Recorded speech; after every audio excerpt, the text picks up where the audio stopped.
По проекту содержание под стражей допускается только по судебному решению. Сроки внесудебного задержания отсылают на закон. Разные мнения высказывались и по этому вопросу. Они продолжают звучать. Я не исключаю, что публичное обсуждение все-таки уточнит эти нормы. Право на правосубъектность, на защиту своих прав и свобод законными способами, включая необходимую оборону, в новой редакции сохраняется.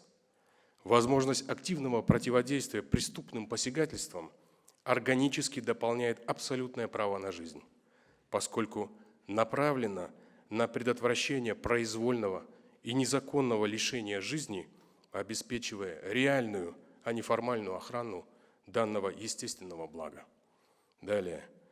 С учетом стремительной цифровизации проект уточняет, что неприкосновенность частной жизни, охраняемой законом тайны персональных данных, гарантируется в условиях новых технологий. Чтобы избежать цифрового хаоса в современном мире, детализация в Конституции положений по свободе слова уже давно должна была стать неизбежностью. В условиях информационной среды особую значимость приобретает баланс между свободой выражения мнений и ответственностью за последствия публичных высказываний.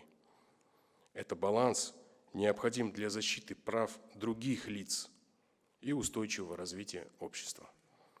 Наши великие предшественники, лучшие умы со всего мира, еще в середине прошлого столетия кристаллизировали универсальную формулу. Права одного человека заканчиваются там, где начинаются права другого. В международной юриспруденции это называется принцип баланса прав и свобод. По этому правилу свобода слова может регулироваться законом в строго определенных случаях, предусмотренных международными стандартами, такими как защита прав и репутации других лиц, охрана общественного порядка, здоровья и нравственности населения. По сути, это золотой стандарт международного права, и он нашел свое уточнение в новой редакции Конституции.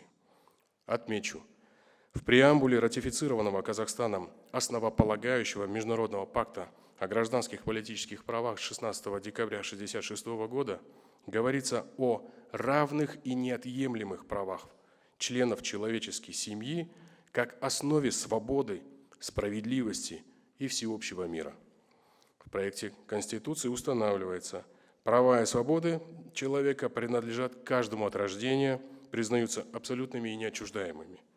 Использование в проекте близкой по содержанию к международному документу терминологии позволило бы сохранить системность регулирования. Уважаемые члены комиссии, подготовлен качественный, вдумчивый и взвешенный документ.